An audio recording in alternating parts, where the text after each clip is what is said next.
Hello, welcome to a live Kerfefe Break on the program of Keri Smith. I'm your host, Keri. If it's your first time here, this is a live show that we do Mondays and Fridays, just kind of talk about what's on our mind. Used to always have co-hosts, and now I've been trying to practice getting more comfortable doing them alone. So doing a few more of these lately, but welcome. We have interviews on Thursdays that you might be interested in. The interviews are usually always somehow related to culture and specifically a lot of the time are related to my old ideology, social justice ideology, trying to help make sense of it, better sense of it, talking with people who are academics, journalists, comedians, cultural commentators, comic book guys, you name it, just trying dancers who've been canceled, knitters who've been canceled, and just trying to make better sense of this social justice slash woke slash identity-based Marxism ideology that has become so culturally dominant in the past few years. So those are on Thursdays. If you didn't see it yet, this past Thursday, I had an interview with Brahma Bull, and I suggest you go check that out. We didn't do our live show on Friday because I was at MindsFest. And if you're a regular, welcome back. I wanted to thank you guys. I wanted to thank MindsFest for putting on such a great event in Texas. It was in Austin at the Vulcan, and it was 3 panels of discussion, comedy, and music. It was so unique, so necessary to bring together all these different types of people to have conversations. And I love stuff like this. I highly encourage you to go to something in person, whether it's a meetup for geeks and gamers or Friday Night Tights, like your favorite podcast, or if it's to see a comedian you like Chrissy Mayer live, or to go to an event like this that's put on by Minds or Myth Informed does a lot of these kind of events, because you will not just meet people that you maybe read their writing, maybe they're a journalist you follow or they're a podcaster you follow. You'll also meet people from the chat, and you'll put a face to a name, and there's just something about in-person meetings that it's just so special. Getting to hang out with people where hey, even the leftists give it up for the leftists who come to these things, because most leftists don't. And so even when I see repeat people from the left, like Destiny comes to a lot of these, he was on every panel at this event. I'm always so happy that he's there, because the people on the left who come, they get called the worst names by their own community. Jangles, I think he goes by SJW Debates on Twitter. He comes to a lot of these events as well. He wasn't at this one, but he comes to a lot of these, and they will say things like, "How dare you talk to these white supremacists or these alt-right," all the stuff that they call anyone who's not woke. They try and do that to their own people who come and try to talk.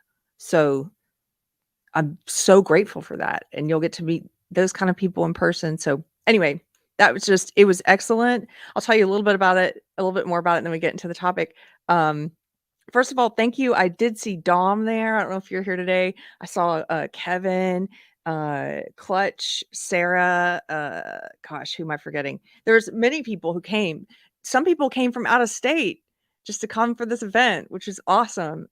And sorry I didn't get to spend a lot of time with everyone. It was really somewhat hectic, and I hosted, and thank you for the prayers if you prayed for me. I was so nervous, and it went well, and I was shocked I didn't faint, and then I got more comfortable, then I got over the nerves, which is what usually happens.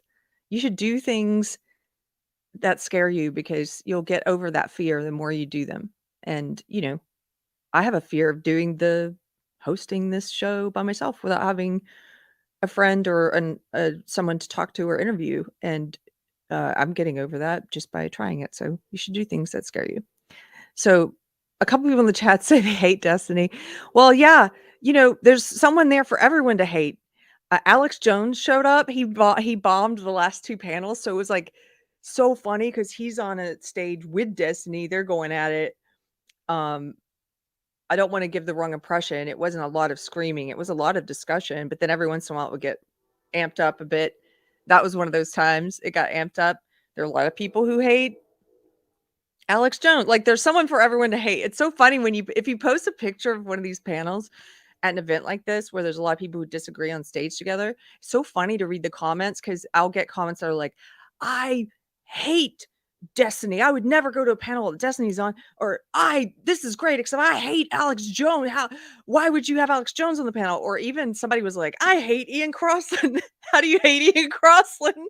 They're like, I hate him. I wouldn't go to any panel Ian Crossland's on.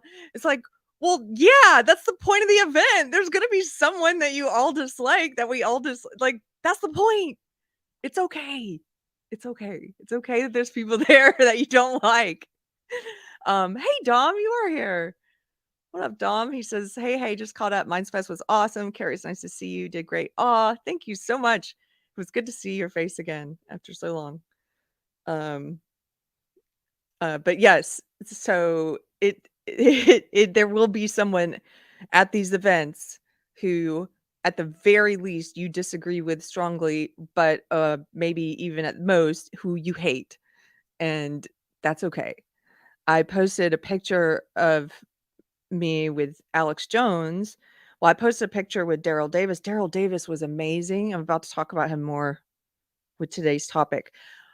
So people love that one, right? Most people love Daryl Davis, except for some of the leftists. They call Daryl Davis a white supremacist. They really call him this. Daryl Davis, black man, musician, famous musician, the guy who has single-handedly pulled over 200 people out of the KKK just by befriending them.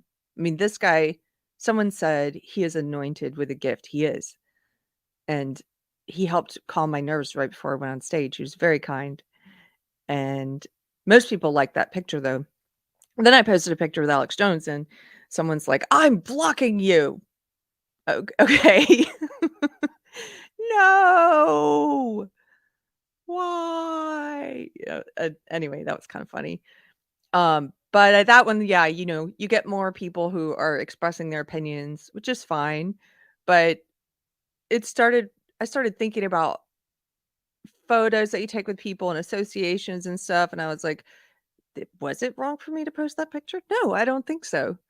I think if I had let the fear of what people might think about me that's wrong, or say about me that's wrong, hold me back from sharing that picture, that's what would be wrong. That if I let fear keep me from doing that, I don't care if you get the wrong idea about me because I took a photo with one of the panelists at the event. I don't know a whole lot. I never listened to Alex Jones a lot. I've listened to clips of his. He's been right about a lot of things. I'm sure he's also been wrong about a lot of things, as are most people. He's also a bit of a character. I kind of think of him as like a worldwide wrestling, WWF kind of character. I felt like I need a foam finger when he's on stage because he brings that energy, and he's funny. I don't know if you know that, but he's funny. And I get a good I've been wrong before about gut feelings, but I get a good gut feeling from him in person. So why wouldn't I post that picture? Because of what other people believe about him from the media. So I don't care. I know some people, they say, well, I might not have anything against this person or that person, or I don't know, like they'll name conservatives like Cernovich or Posobiec or whoever, and they'll say, but I can't be associated with that person because you know, I don't want the left. I'm trying to make a difference in my way, and I don't want the left to say that I'm too conservative or that I hate or that I associate with right wingers. And I want the people on the left to actually listen if I have a chance of reaching them. And I understand that point of view. I do. And maybe it's the best way. Maybe it's the best tactic. Maybe it's better than mine. I don't know. But at some point I decided I can't let that constrain me because I kind of think they're going to call all of us, in my experience, they call all of us, anyone who's critical of social justice and woke, they call all of us right wing, alt right, even worse, they call us, white supremacy, all that stuff anyway. So if they're going to say all that stuff about me anyway, then why would I let them control me with fear of simply taking a photo with a panelist at an event? So that's what I think about that. Marby Dog says they're coming for all of us eventually. Yeah. And so my tactic has been just don't let them control me with fear. Maybe that'll prove to be not as good as a different tactic in the end, but for me, I think it works best. It feels best for me anyway. So that's the picture with Alex Jones. Also, I'll tell you something. If you happen to be on the left and you're watching this, which still happens, and I'm always excited when that happens, people on the left who find this show and maybe start off hate watching. My dad messaged me this morning, and my husband and I were laughing because all it said was, "I don't like Alex Jones." And I wrote back, I said, "Okay, thanks. I don't like pork." Like, okay, what are we gonna share the things we like and don't? Yeah, dad, I'm just teasing you because it was funny. It's so my dad. The thing about my dad, the reason I'm sharing this, because my dad's a conservative. He's a lifelong conservative, and if you're on the left and watching this, look, you have something in common with a conservative. My dad doesn't like Alex Jones either. Can you believe that? You have something in common with him. People are not so easy to put into a box. They're not. So stop thinking that. Um, my dad used to, when I was in the woke cult for 20 years, he and I used to have a lot of political arguments, mostly my fault at first, because he couldn't talk to me anymore. Because I didn't realize it, but when I got into woke, the further and further I got into it, the more it's like a cult, and I quit engaging authentically. And you don't even realize you're doing it, but it got to where I think in retrospect, he probably knew he couldn't have a conversation with me. And so because I would just overreact like a social justice warrior to everything, like, this is, I was just repeating like they do the messages, the programming that they get in the echo chamber. So if he sent me something about um, a Republican like McCain or someone that he liked, I mean, I would just go off about how Republicans are all bigots, and so at some point my dad just started kind of trolling me and teasing me. So he would send me stuff. I think maybe because he knew I would overreact, and I would overreact. I'd write back like, "I'm so sexist and racist," and he during all those years maintained his sense of humor. He didn't cut me out of his life. I didn't cut him out of mine either. I just behaved in a way towards him with his political beliefs that was shameful, and I regret, but he didn't cut me out. Anyway, all this time later, we have a lot in common, but we still disagree on some things, and he's a conservative, but you can't put him in a box easily, leftist. So that's that.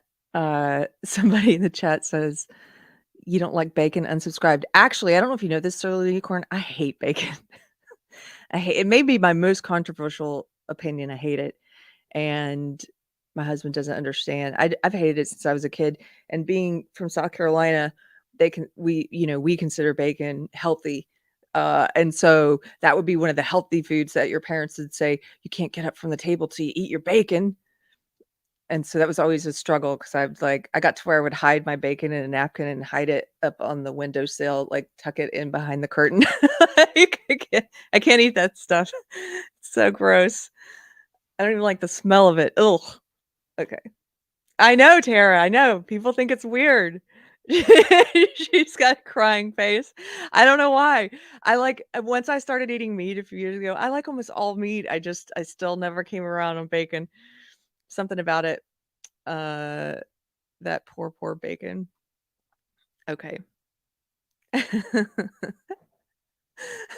Yeah, don't block me for that.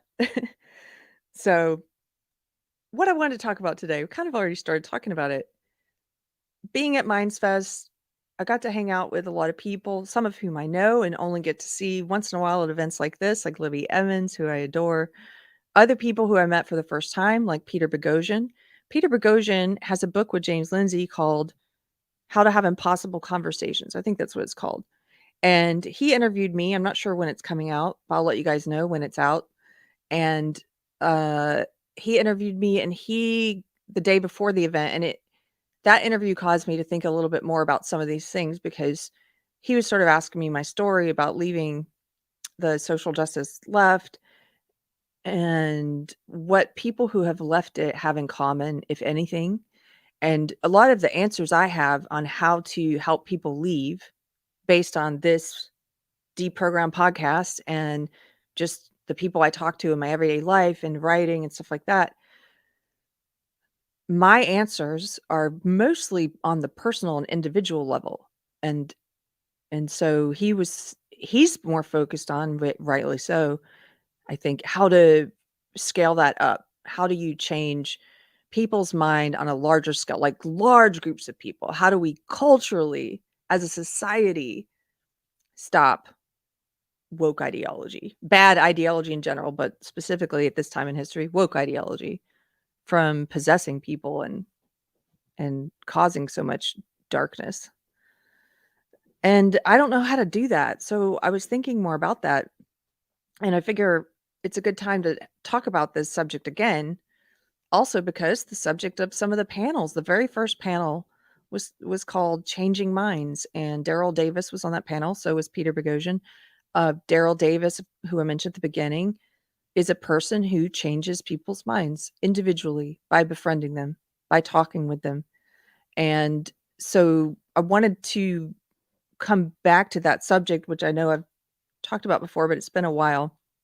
And I looked at some old essays I wrote about this subject, and it's funny to see how your ideas evolve over time, or if they do, or if they get stronger, if you get if you figure things out a bit more. Here's an essay. Excuse me. So sorry. Here's an essay that I wrote in 2017. This is on Medium. Although I would say if you're going to follow my writing, follow me on Substack rather than Medium, because I mostly write at Substack now. It's kerismith.substack.com. And you can also find this one. I migrated all my old essays from Medium over to Substack, so you can find it there. This one was from October of 2017. This is when I first started leaving the social justice cult, 2016 and 2017. And the article was called Talking with SJWs, or Anyone with Whom You Disagree. I'm just going to scroll down. I talked a lot about Eckhart Tolle. Eckhart Tolle, at that time, I was thinking about a lot. I still think about him sometimes because his book, The Power of Now, helped me a lot at that time. So here was my list at the time. I said, number 1, compassion, empathy, and love are all things that must be continually exercised. We do not magically possess them simply because we decide we would like to have them. Like physical exercise, we must maintain our progress through continued practice. Each day, each interaction is a kind of exercise. Getting started, just like with physical exercise, is the hardest. But once you have established a habit of exercising compassion, empathy, and love in your interactions, it will get easier, though it will never be easy. When you backslide, shake it off and get back on the horse. Last year, I heard Reverend Michael Bernard Beckwith quote someone in a sermon. So this time, when I wrote this in 2017, I had just moved to Texas the year before. I had just started on my journey towards towards God, honestly, towards God and truth. I had been going to in Los Angeles the Michael Bernard Beckwith's church, which is called Agape Spiritual Center, and this was a quote that really stood out to me at the time. It says, "Love is meeting someone where they are, but treating them as though they were where you feel they should be." And then I thought about that for a long time. What does that mean? It means if you meet someone who you were personally disappointed in where they're at, you think that they're wrong about something, they've got something really wrong, you still treat them as though they're over here with you, like as if, and that goes for people on both quote unquote sides. If you're a woke person happens to be listening to this, the same is true for you. If you're a woke person who meets me and you are disappointed in me because you think I'm a hateful right-winger, or whatever you think about me, and I've got things wrong, okay? Love is treating me as if I'm woke, as if I'm where you are, and hoping I get there, right? I don't think you'll get me there. I think your side is I think you're the one who's misguided. I think you're the one who's got things wrong, who has an evil ideology. But when I first meet woke people, I try to treat them as if they are where I think they should be, if that makes sense. And then until they give me a reason not to treat them that way anymore. We'll get into that in a second. But at first, this is what maybe sometimes is people talk about meeting people in good faith. I've talked about meeting people in good faith. You treat people with good faith until they give you a reason not to. And simply having a difference of opinion or a different ideology, even an ideology you think is evil, is not enough reason, in my opinion, to stop treating them with good faith. Because what's your goal? Is your goal to push them away further? Is your goal to help them see the way you see things? If your goal is to help them see things the way you do, then them having a different ideology, even an ideology you think is evil or wrong, that's not enough reason to treat them poorly. So what is enough reason to stop treating them in good faith? Well, if you get to a point in your interactions it's where it's not just that they have a different ideology, but if they are engaging in bad faith, meaning if they are not there to be open and um, to meet you as an individual, if they're not treating you in that same way, openly and with love as if you were where they wanted you to be, if they're not doing that, if they are making personal attacks, ad hominems, if they are just trying to be hateful, you know, like the way in which they treat you is hateful, then in my opinion, that's enough to be like, just withdraw from that conversation or use some humor or sarcasm and leave. Uh, at that point, it's not worth it, in my opinion. And maybe some people would disagree on me on that, but you kind of there may be some caveats to that, like if it's a close friend or maybe a friend of your spouse or maybe it's a family member of yours or um, I will give them grace much longer even if they're treating me poorly than I would a stranger on the internet. So that's the point at which you leave. Bad faith is the way in which they talk to you and treat you and engage. It's not simply having a different ideology. I hope if I'm not being clear, let me know and I'll try to be more clear. I guess what I'm saying is if you're not woke and you think woke is a terrible belief system, as I do, and you meet a woke person, just because they're woke is not enough reason to treat them poorly. It's not. I wait and see how they respond to do they reciprocate the openness that you show them or not? Do they reciprocate the kindness that you show them or not? You know? And even then, sometimes like I said, there are caveats. At the Minds event, there was a person in the audience who I recognized. I think they're one of Destiny's fans. I've seen them before at other events where Destiny's been on the panel, and I recognize them. And this person's a leftist. And at one point, I was really nervous when I was on stage, and I was I was looking a I was looking around, like, trying to make when they say when you're public speaking, if you're nervous, make eye contact with 1 or 2 people, and don't focus on the whole room because if you're afraid of public speaking, you'll get more nervous. Just focus on 1 or 2 people and imagine you're just talking to them and have a connection with them.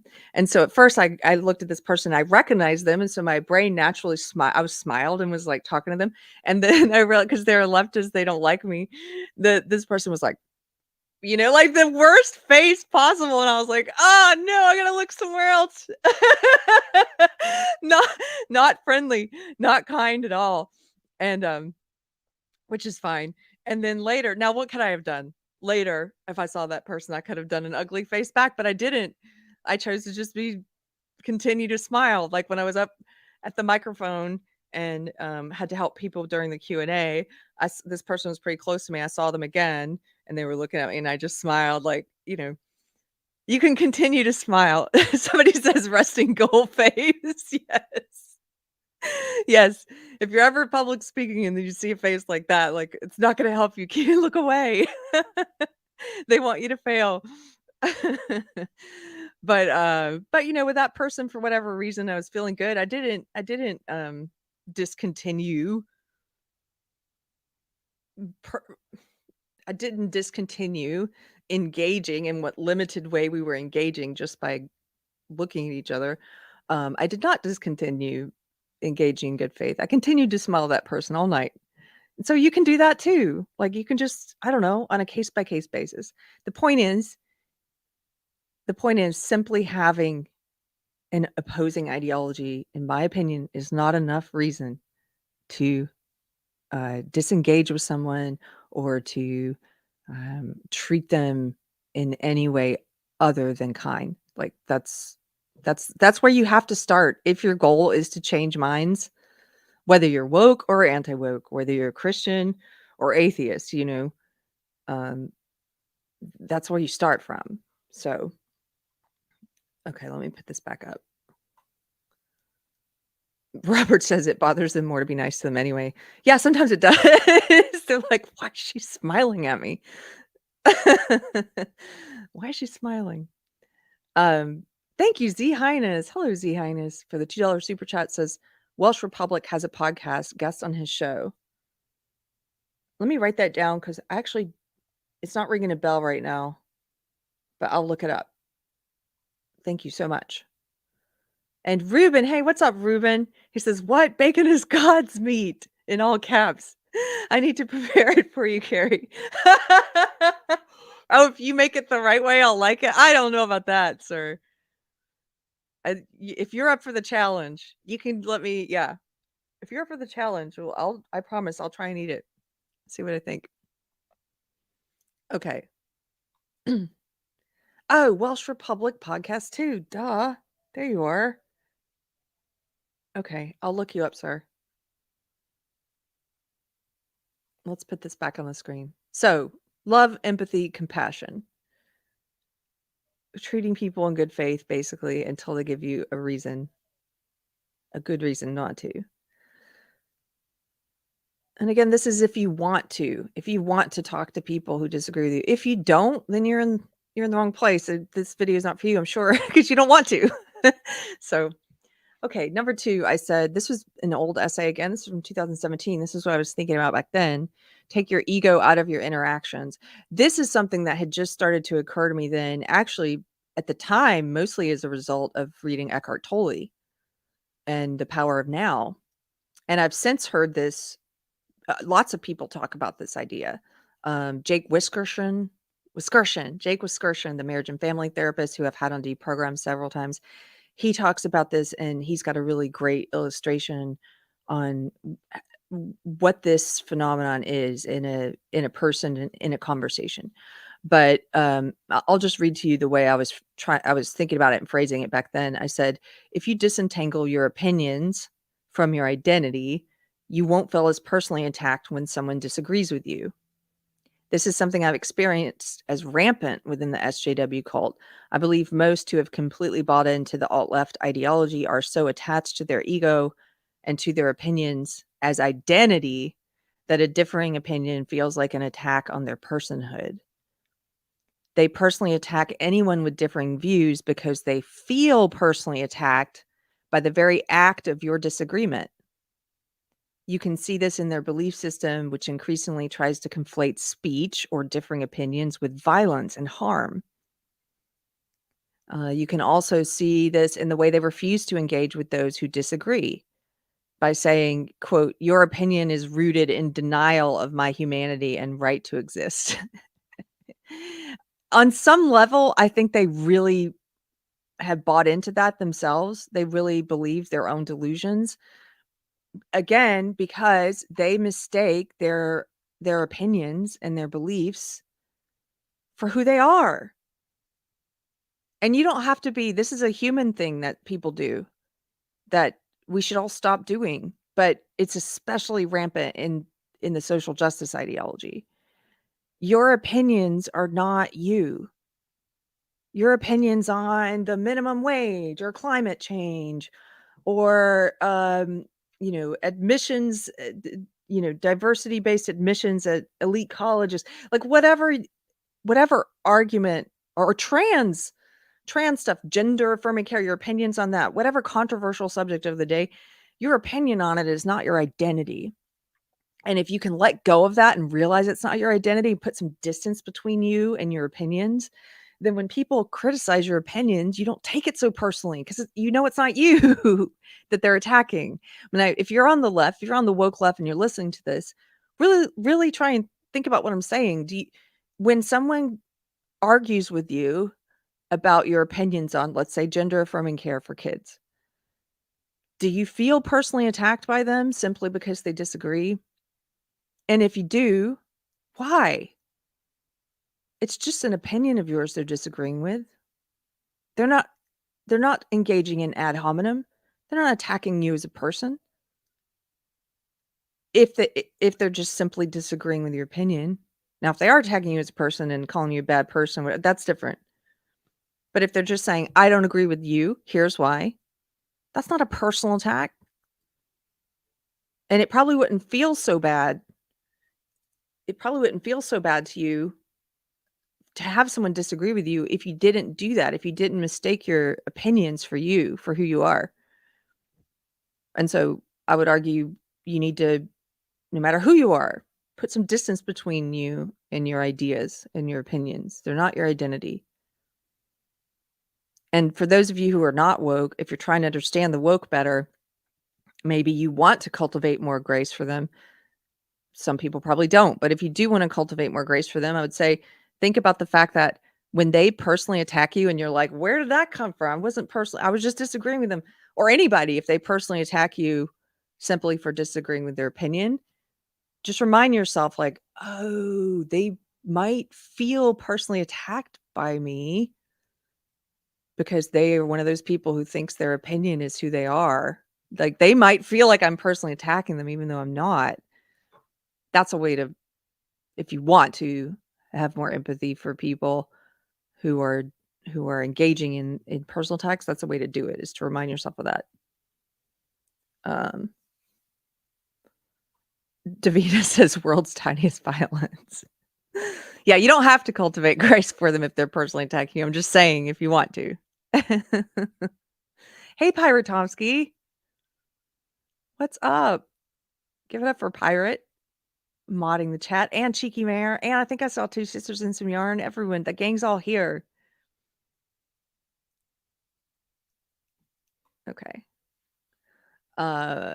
Okay, so that was take your ego out of your interactions. How to talk about people who disagree with you. This goes for everyone. Our opinions are not who we are.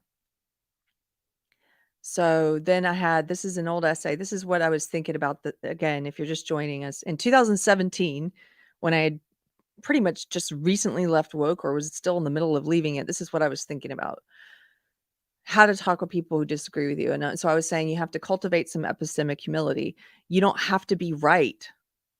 You probably aren't right about many things. Your opinions are just that, opinions. You can believe you're right, but most of the time you can't know it. The person you're speaking with also believes that they're right. You'll not be able to hear what they're saying, and thus they will not be able to hear you if you prioritize being right over greater understanding between two people. And then I quoted Proverbs 18:2 at the time. A fool does not delight in understanding, but only in revealing his own mind. Isn't that that scripture, isn't that a great quote for social media, for Twitter and Facebook? And I know this is a trap we've all fallen into. We've all fallen into this, where being right on the internet becomes more important than just walking away or continuing to try to help this person hear what you're saying. I'm not always at my best at practicing these things. That's why I said in the very first thing, you have to practice this every day anew, like going to the gym every day. And it's anew. It's all new every day. You have to do it like exercise over and over. It's not, you don't go to the gym once and now you're in shape. And you don't succeed at this once and now you got it, right? Like every day you have to exercise it. So sometimes I'll be in a conversation with someone where online where I just realize, okay, they're not understanding me. Maybe they don't want to understand me. Uh, and so I'll just ask them, well, if you don't understand what I'm saying or you don't understand the words I used in sincerity, let me know and I will try and be more clear. I'll just say that. And then if they are sincere, or maybe they weren't being sincere, but now you've said that and they see that you are, sometimes they'll come back at you with sincerity and they'll say, okay, well, I don't understand this thing that you're saying. That's rare.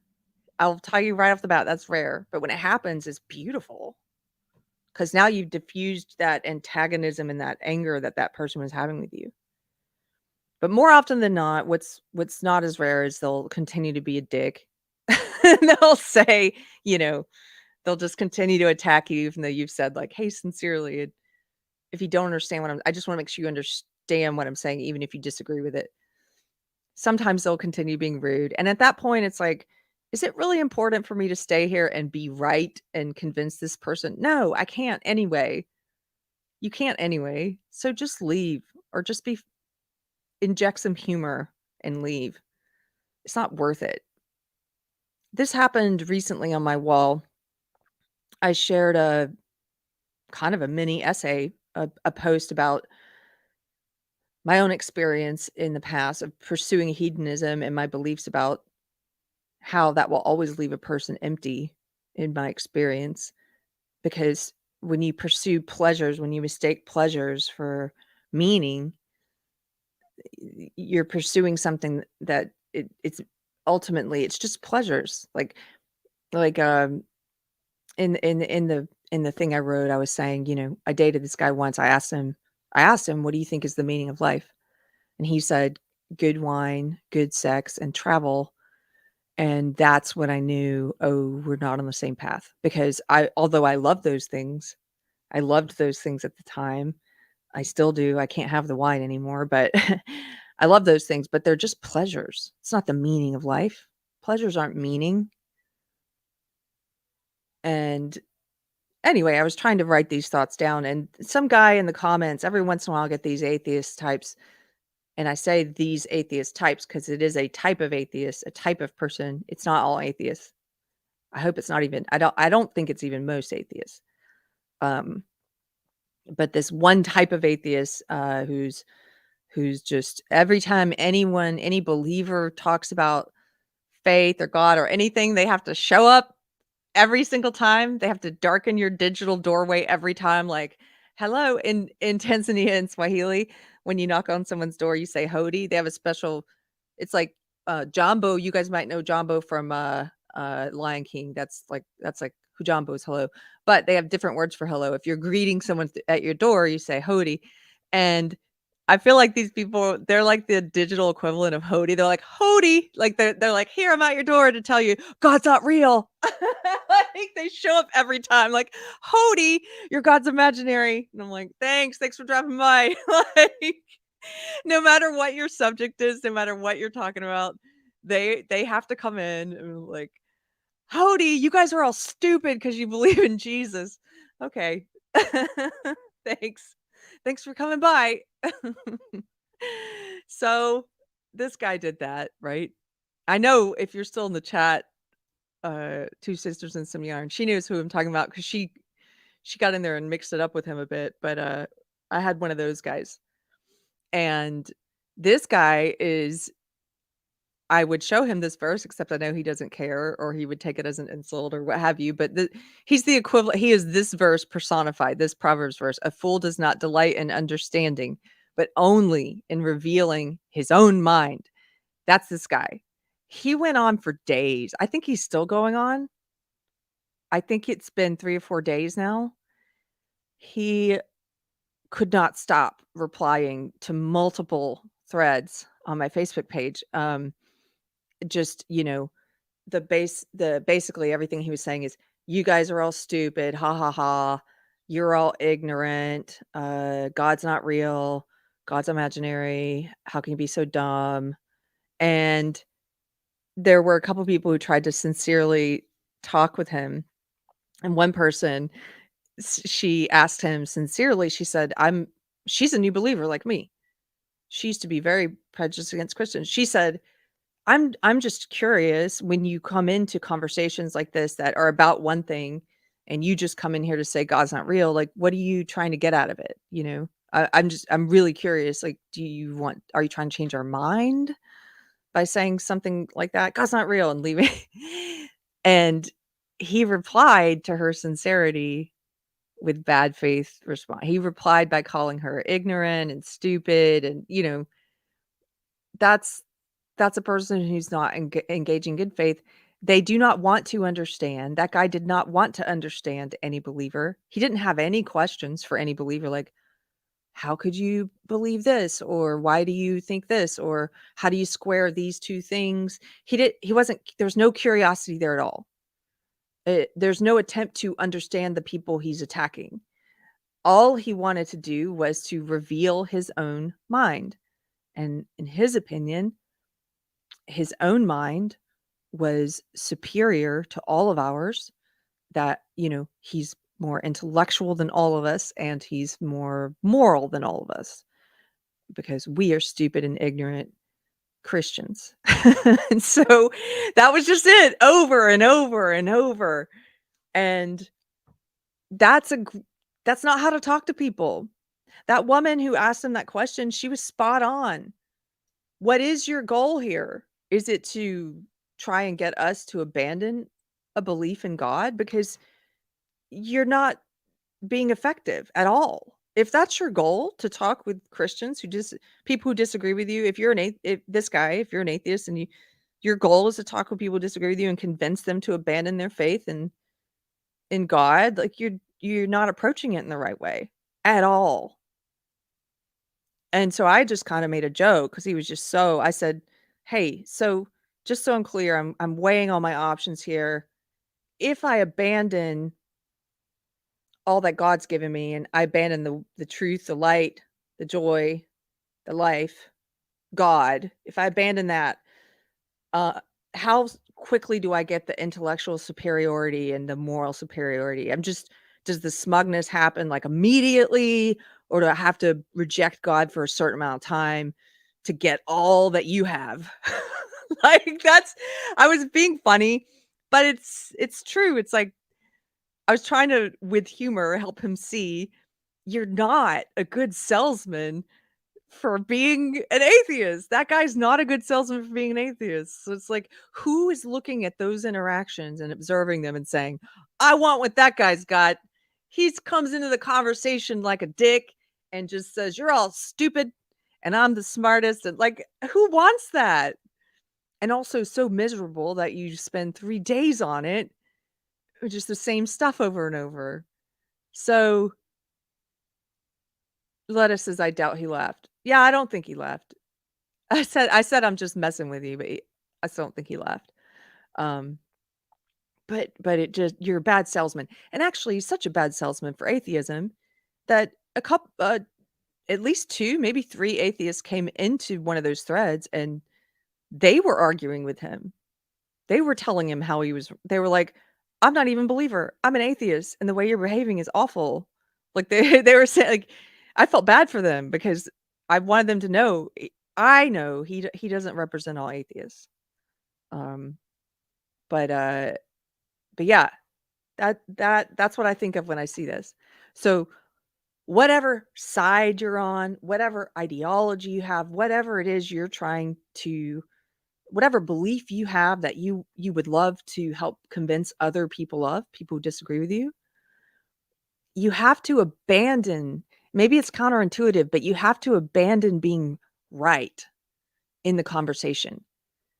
You'll never come out of it with them having changed their mind if you go into it and you're just insulting and rude and beating them over the head with how they're so wrong and you're so right, and you're so much smarter than them and more moral than them. They're never going to leave that conversation coming around to your point of view. In fact, you're probably going to end up pushing them further into their beliefs where they're at already because the way in which you're treating them. That's why that woman was right to ask him, "What is your goal?" Because to me, it seems like those people, their goal is actually to push people who disagree with them further away and not to convince people at all. Um, yeah, I saw Two Sisters and Some Yarn was in that particular interaction, and she's right. She said she told this guy, "My walk with God is mine. I can't call or convert him, but I'm not gonna call his beliefs stupid."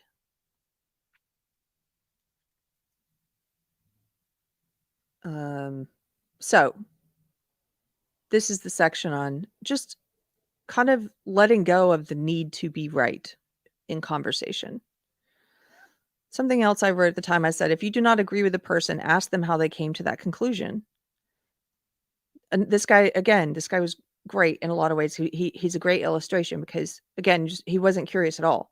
He had no questions for any believer. He didn't ask any questions. You have to ask them questions. If you're talking with someone who's woke and they're open enough to talk with you, and maybe it's not going great, but it's not going terrible yet, ask them questions. Ask them about how they came to hold that opinion. And don't do it with, that sense of superiority and sarcasm, but do it with genuine sincerity. People can tell the difference. In face to face, it's much easier to tell. But if it's online, sometimes that's why I put in there, I say, "Insincerity." I spell it out so they know.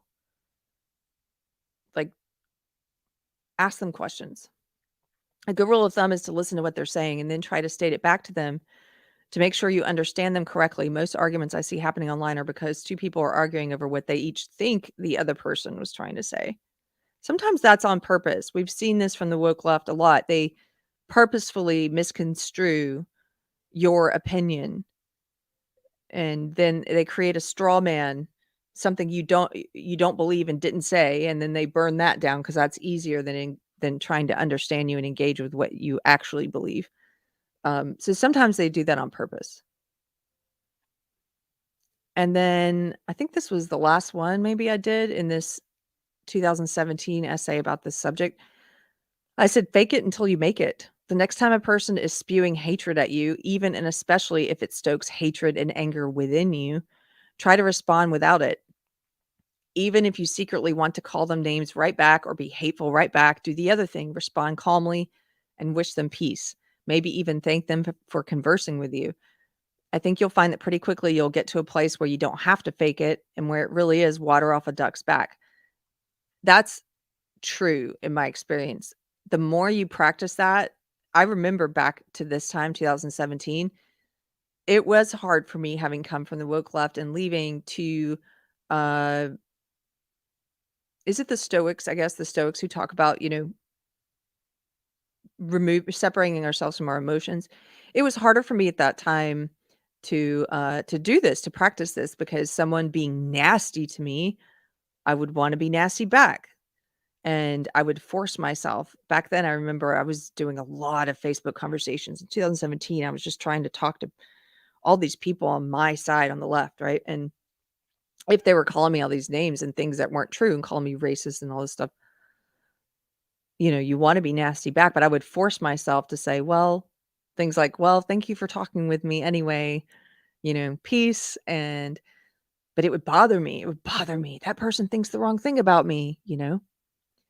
It gets much easier over time the more you practice this. Fake it till you make it, where eventually it really doesn't bother you. That guy I mentioned at the beginning who said he's gonna block me 'cause of I took a picture of Alex Jones. I don't care.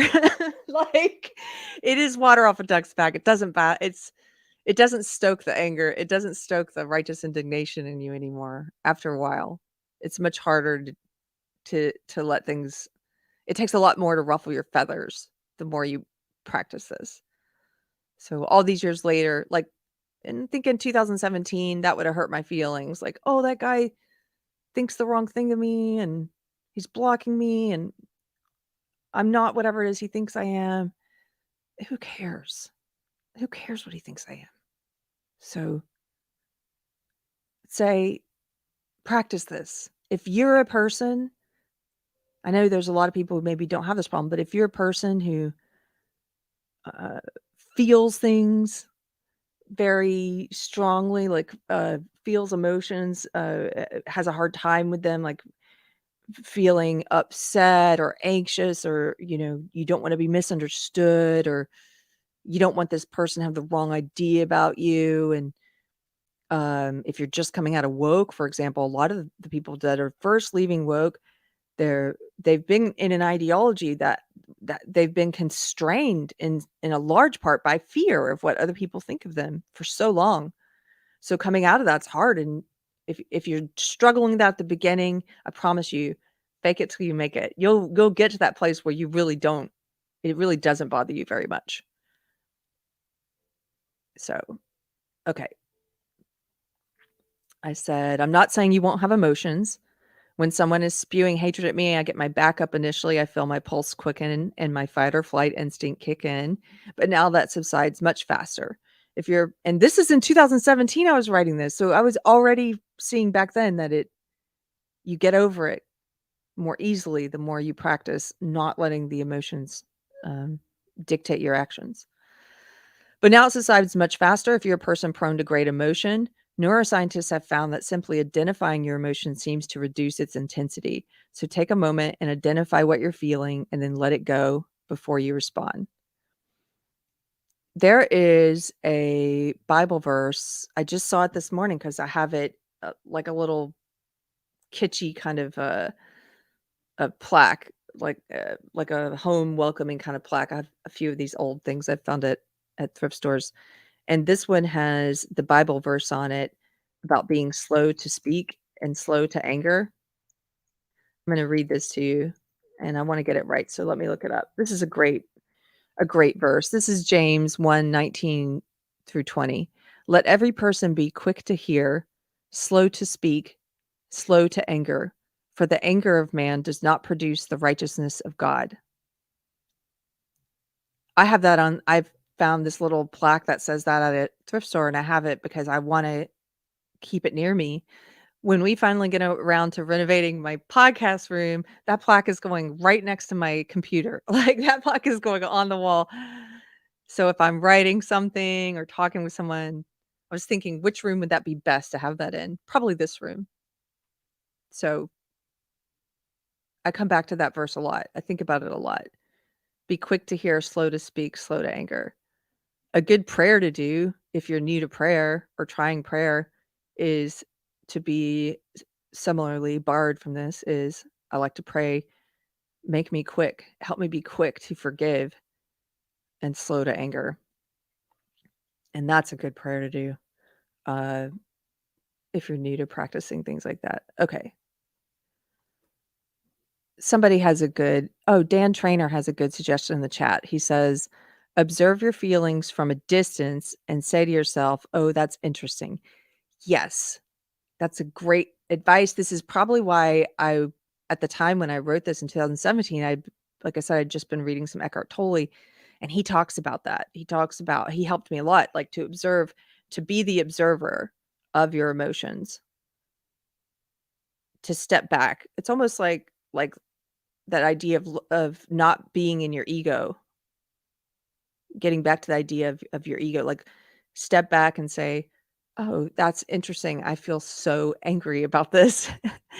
Why? And observe and be the observer, not the one that's feeling all the anger. And it'll help to reduce it.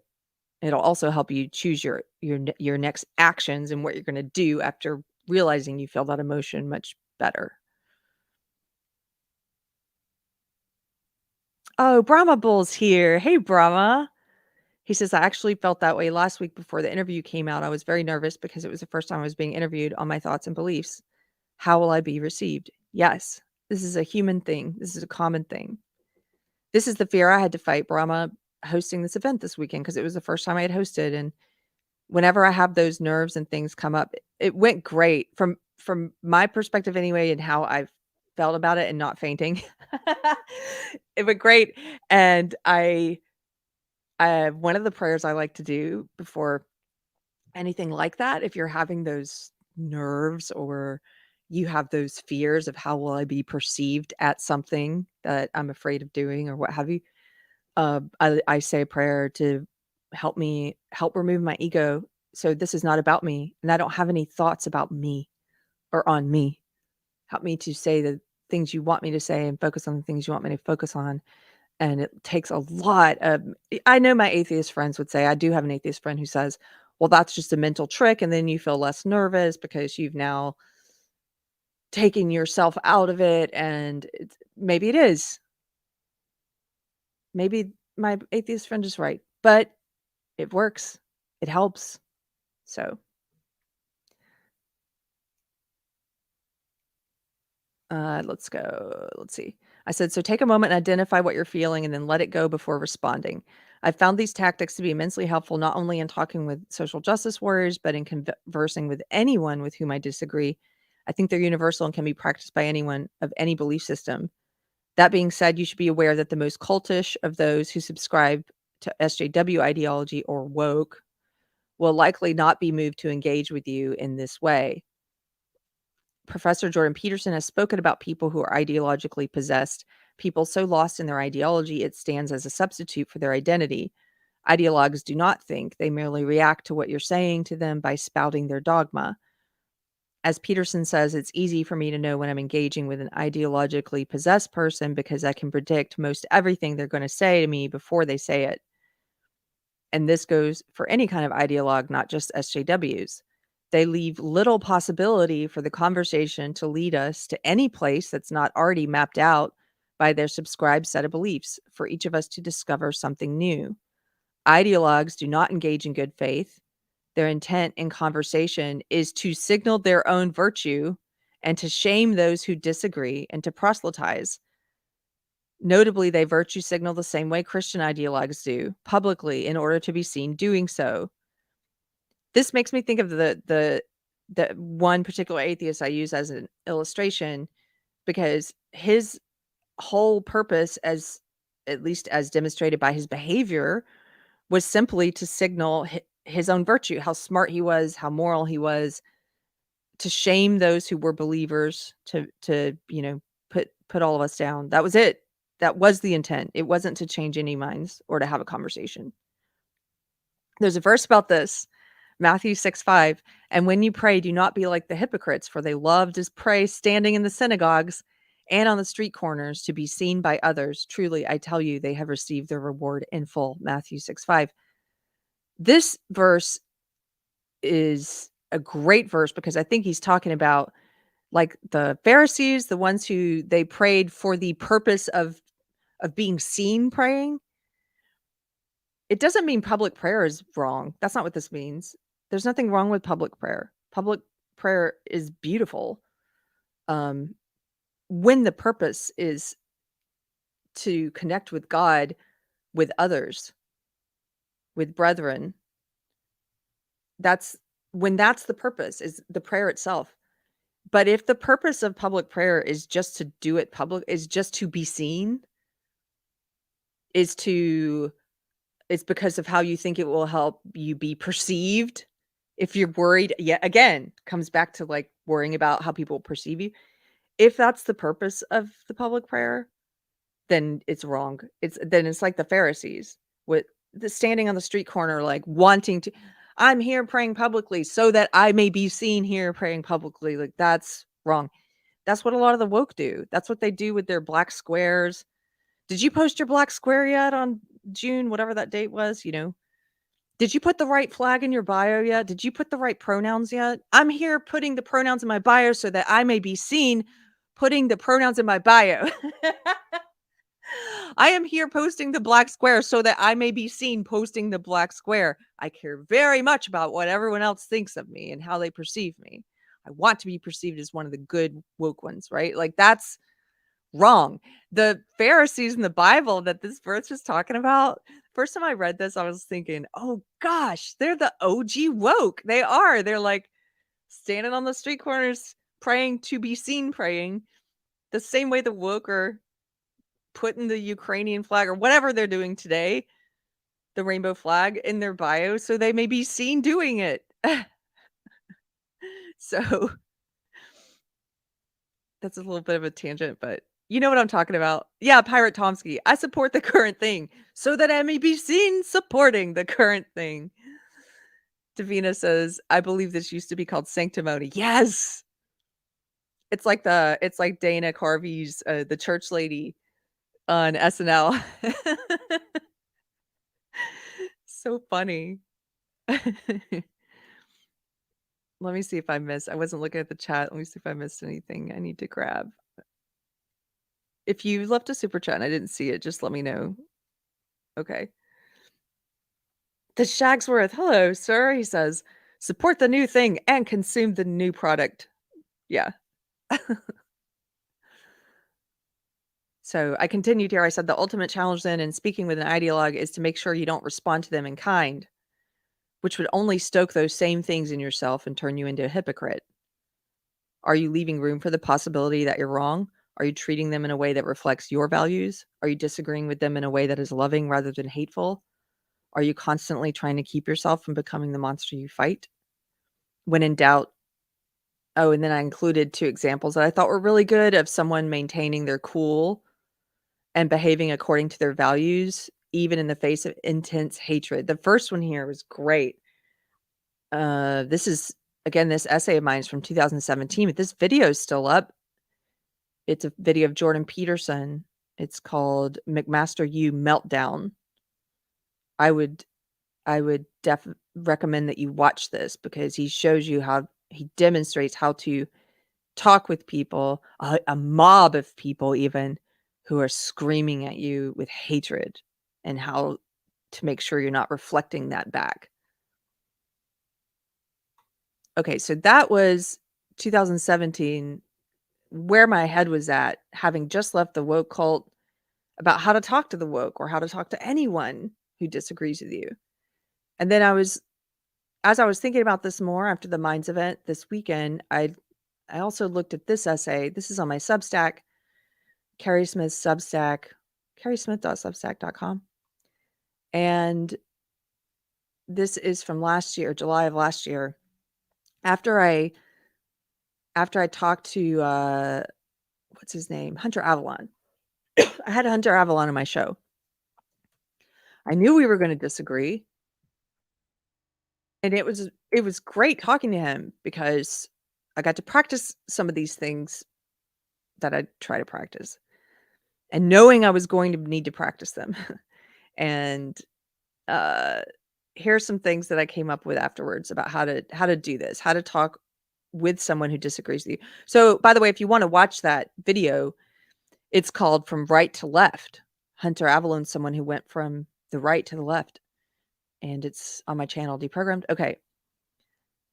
Oh, and if you watch it, I forgot this. Yeah, he was late and it was a live stream, so you have to skip ahead to like the 30-minute mark to the conversation because at the beginning I just killed time by talking about cowboy boots.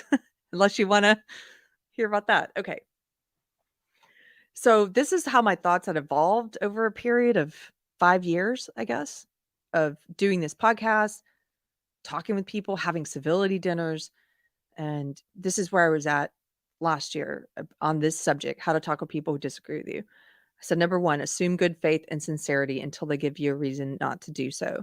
So this is sort of what I was talking about in 2017 distilled. So I said plenty of people told me not to talk to Hunter. They called him a grifter. They said he's not sincere.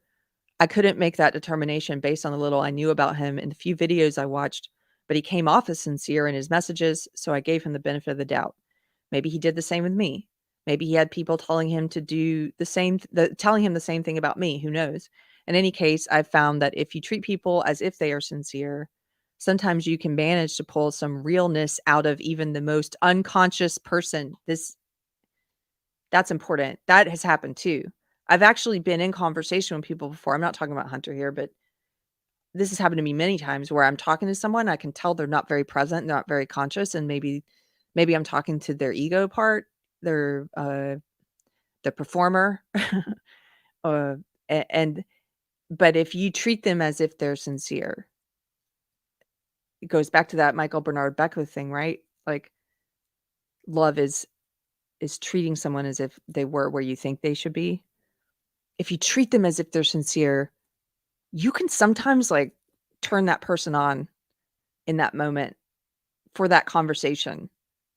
Like pull out some realness. They let go of the mask or whatever the ego, the performer, the thing that they put on in public is gone. That has happened to me a lot. So that's a cool thing to try. Doesn't always happen. Sometimes I'm treating you as if you're sincere, and I still feel like I'm talking to a wall. I still feel like I'm talking to, I don't know, some constructed persona. That will still sometimes happen, but it's rare. Okay, so I said, in any case, I found that if you treat people as if they're sincere, sometimes you can manage to pull some realness out of even the most unconscious person, that soul-touching soul moment. Maybe you've had these kinds of moments and you know what I'm talking about. Maybe you'll laugh that I believe we have a soul. It's okay. Number 2, ask them questions that get them talking about their beliefs with a genuine interest in what they're saying. No one likes it when they can tell that you're just waiting for your moment to speak. This reminds me of Brian Regan's I Walked on the Moon. If you guys haven't seen it, Brian Regan is this hilarious comedian. He's got this bit about, yeah, I'm not going to play it here because it might be too long already, but he's got this bit about being at a dinner party he calls it a me monster. And he's like, you ever been at a dinner party with a me monster with they're just waiting to talk like me, me, me, me, me. And if you're saying, I got a wisdom tooth pulled out yesterday, they're like, I got 4 pulled. Me, me. Like just waiting to jump in like me, me, me, like in a game of hopscotch or jumping rope, they're jumping. When can I get in there and say me, me? And so he said in this joke, I'm gonna butcher it, but he talks about how in those instances, he wishes he was Neil Armstrong so he could be quiet for the whole dinner party, just quietly eating his chips. And then at the very end, when the me monster's done talking, me, me, me, me, me, he's like, I walked on the moon. I may have ruined it for you now. No, I haven't. It's still gonna be funny. Go watch it. He does it so great, like eating the chips, just quietly biding his time, like, "I walked on the moon." Uh, okay. So I said, no one likes it when they can tell you're just waiting for your moment to speak. So don't do that to others. Listen to what they're saying so that when you respond, it will be about something you're genuinely interested in understanding better or about something you think they might be interested in based on what they've been saying. If you're having this kind of conversation online, try not to let yourself be distracted by the chat or other things going on.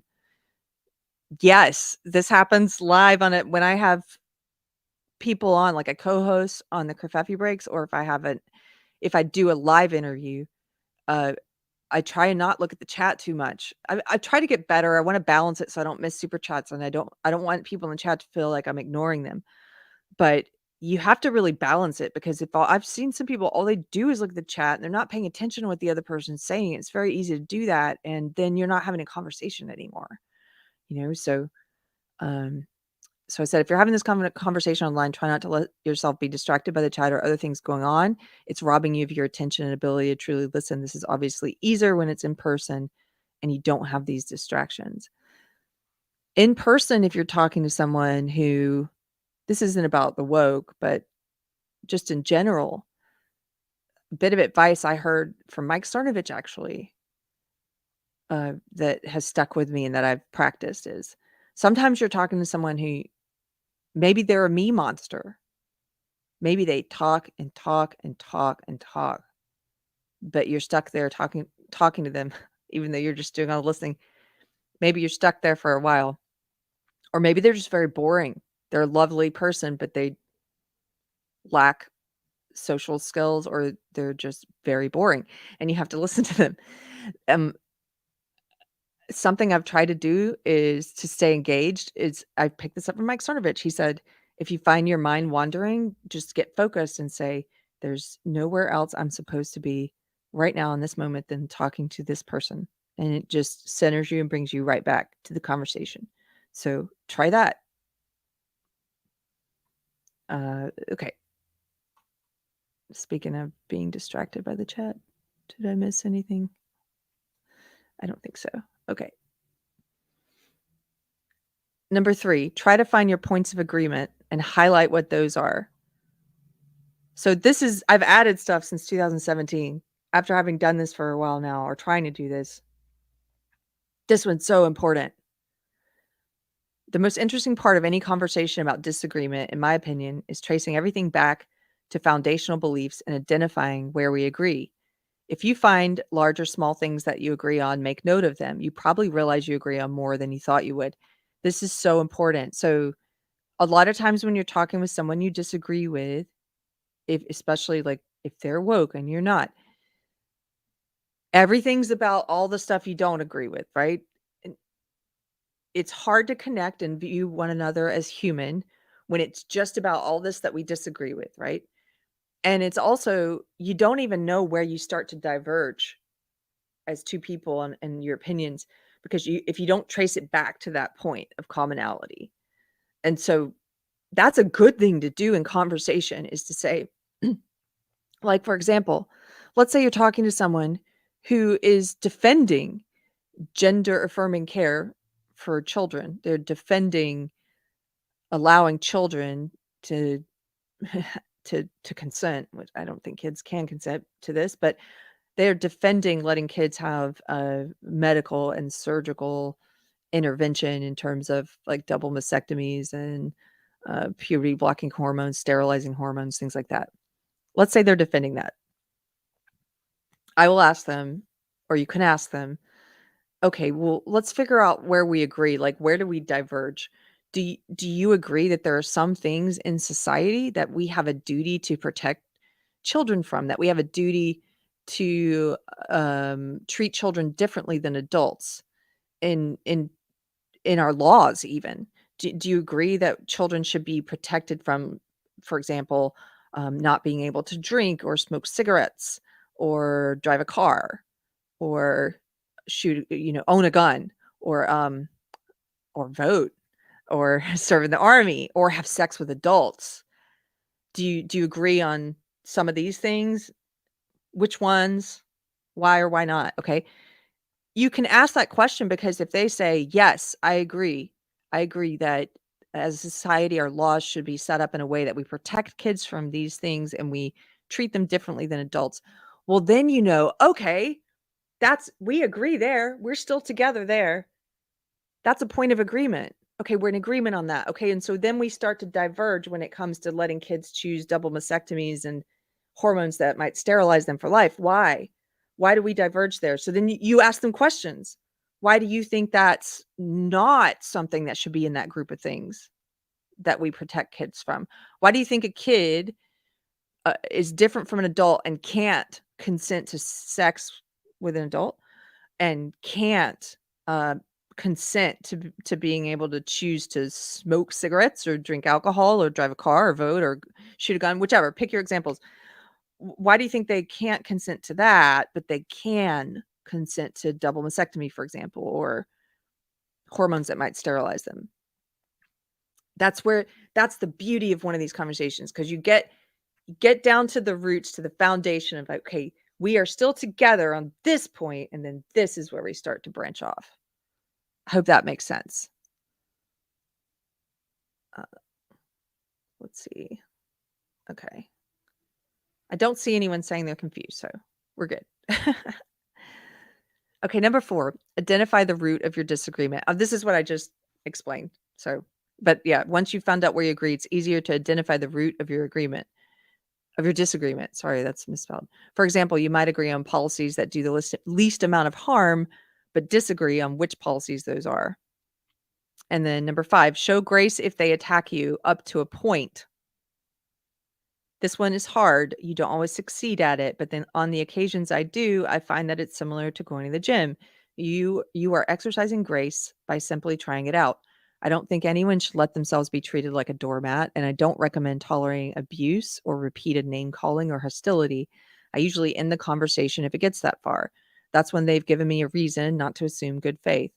But the first time they insult you, try responding as if you didn't even hear the insult or attack. Try responding in sincerity as if they're doing the same. Sometimes that kind of gracious response is enough to snap someone out of their bad behavior. If it's not, then I usually end the conversation after the attacks are repeated.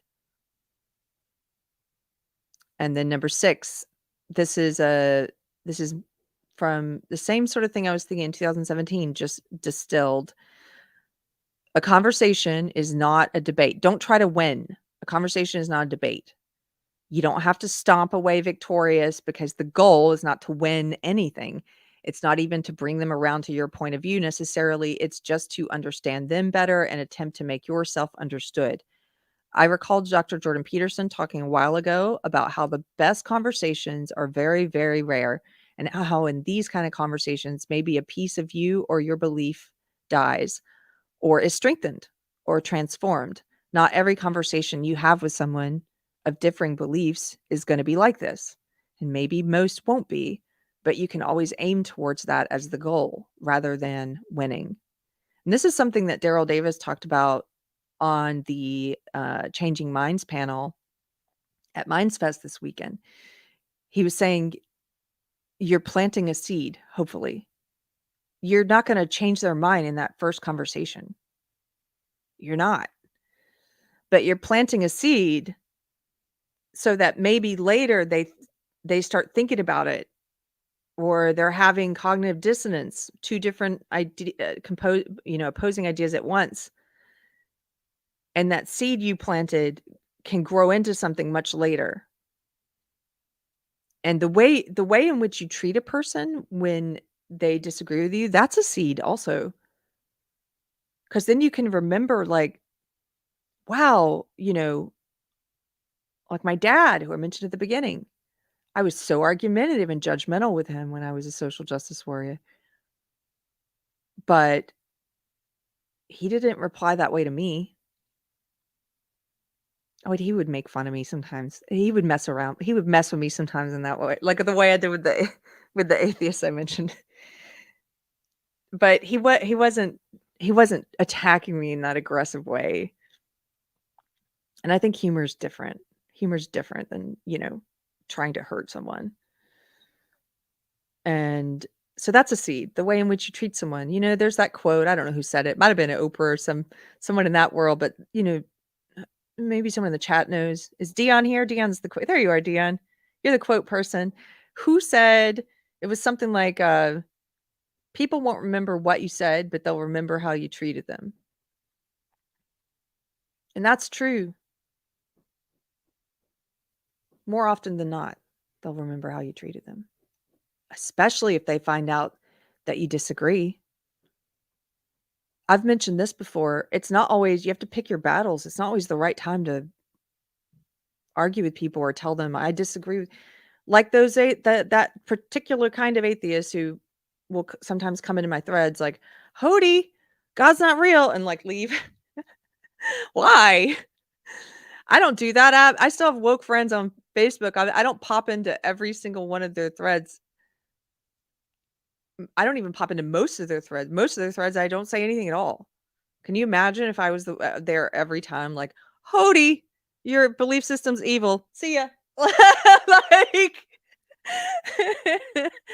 what's the point? Why would I do that? Yeah, Davina. Howdy ho. Howdy ho. Your belief system's evil. See ya. It's not worth it. Oh, David, thank you. He said Maya Angelou said that people will remember how you treated them. Yeah, drive-by mic drop. So I don't do that. I've mentioned this before. Here's a great example, talking to people who disagree with you.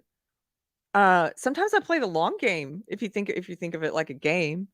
It really is about how you treat people. It is. So, for example, here's a great example. I have a lot of favorite antique shops. I'm blessed to have a lot of cool little Texas towns around me with all kinds of cool vintage shops. I have my favorites in each town. And one of these towns, one of these antique shops, the owners are super woke. I know this because of how they virtue signal their beliefs all over the store and make it very apparent. And I don't care. Like, I don't care. I recognize it. I recognize it for what it is. And, that used to be my old ideology. But I don't need to have a conversation with them about their belief system. I don't need to be an evangelist to them unless it comes up naturally. I don't need to be, you know, trying to argue with them. And so I've become very friendly with these folks. I've even invited them to a house concert. I hope they come to one soon. But I really love seeing them. I can tell they love seeing me. And we text about other things like paint color and recommendations for things. And it's just never come up yet. And I haven't treated, even though it's obvious, they make sure everyone knows that they're woke. I've never said anything about it or treated them poorly. And so that's kind of that's sort of the way you make them feel, right? It's a seed that you're planting. So at some point, if it does come up or they find me online or they're like, oh my goodness. And maybe like most of the woke, they would immediately, if they saw my podcast or something, they would say, "Oh, she must be right wing or she must be this or that," whatever they think. Well, hopefully they'll remember that I've known this whole time that they're woke and I've never treated them differently and that I like them a lot despite their belief system. I think they're good humans. I think they have a good heart. I think it's possible to have a good heart and an evil ideology. Throughout history, it has been possible to be a good person, a good heart, to have a good heart, and to be part of an evil belief system. A cult. So you have to leave room for the possibility that people are good, even though they have an ideology that you think is evil. That advice goes for the woke too, because if they're listening, they think my belief system is evil. They think individualism or whatever they think they know about me, they think it's evil. So, um, anyway, I hope this has been helpful. It's just stuff that was on my mind, and I was looking back at this old essays, and I was thinking maybe we should talk about this again. All this being said, in terms of what Peter Boghossian is interested in doing and scaling this up, I'm not really sure. How do you do this? Because all the changes that I've seen in people, and I've been blessed to see a lot since I started talking about my old belief system. I've been blessed to see a lot. I've gotten amazing messages. I've met amazing people who've left the left, people in the chat. I have a very good friend who started off hate watching me. I've seen people leave woke. But in my experience, it's been if I was a part of it in any way, it was because of how I treated them or that I became humanized to them. But they would see a picture of my dog or my husband or something and be like, "Oh, she's a human." I know that sounds crazy, but it's true. Sometimes for some people that can mean a lot where they're like, "Oh, I think I like this person even though they're I think they're an evil conservative or right wing or whatever they think about me." I don't know how you scale that up, really. Maybe that's why it takes these cultural figures with a lot of power and fame or cultural influence to change. If you change culture enough and then those people come along, like right now, all the big cultural influencers, the celebrities, they're all super woke. But if we do enough at the grassroots level of changing people individually, the people that we know, of making woke uncool, which it's deeply uncool, showing how it's uncool. If we do that, then maybe those celebrities they'll feel safer. Chris Rock now feels like it's a little safer to criticize woke. Dave Chappelle's been doing it for a while. John Cleese has been doing it for a while. At some point, I think it's going to keep getting safer and safer for those people, those influencers to also criticize woke. So maybe that's how you scale it up, is just everybody on an individual level, just do your best to live your belief system and let your behavior reflect what you believe. Because you don't even have to do anything, like Amy said. You don't have to go out and be like, I am converting people away from woke. I don't wake up and say that. I'm not an activist. I don't wake up every day like, it's time to pull some people out of woke today. No, I'm just a lady who has a show where I talk about these things. I'm blessed to be able to do that. And I do a bunch of other things too, because I'm a human. I'm just a lady. I hate the word activist. Please don't ever call me that. uh, I think I don't know. That's just me. I think calling yourself an activist is like you're already telling me your priorities in the wrong place. So, just if you believe in individualism and you believe in treating people as individuals and you believe in talking with people who disagree with you and you believe in the freedom of speech and civil discourse, and if you try and reflect that in your behavior, you will have an impact. That's the way you have an impact. It's not waking up every day like, I'm here to evangelize. Brahma Bull, 2 of my least favorite words. Keri is a nice activist. I I don't know. I don't like that word nice. That could be a whole show. But I understand it's a nice word. It is, yeah. We had a funny thing. You have to go watch the interview I did with Brahma. He paid me a nice compliment, and then I said, I don't like the word nice, but that's very nice. Now I'm gonna use the word nice all the time. Anyway, nice activist. Don't call me a nice activist. Pirate Tomsky carries a hat to bits. That's what I am. Chrissy Mayr's boobs said what they say, I'm a hat monger who spreads hatful content. That's absolutely true. Okay, you guys, I had fun hanging out with you. Although today, just me talking, it was me talking a lot. My voice is hurting. So I'm going to take a break from talking for the rest of the day. I hope you have a good day. If you haven't watched it yet and you weren't able to come in person like Dom and some others, you can find the stream. I think it's on Rumble, the Minds event, MindsFest on Rumble, on minds.com. I know Destiny streamed it. If you're interested to see it, like I said, Alex Jones dropped into the last panels. That was fun and crazy. And you can go find that there. And then check out the interview I did with Brahma Bull, who's in the chat. And you guys have a great day. Let's see. Wait, I have something starred. Oh, that was about the conversation with the atheist. Okay. Okay, later, guys. Bye.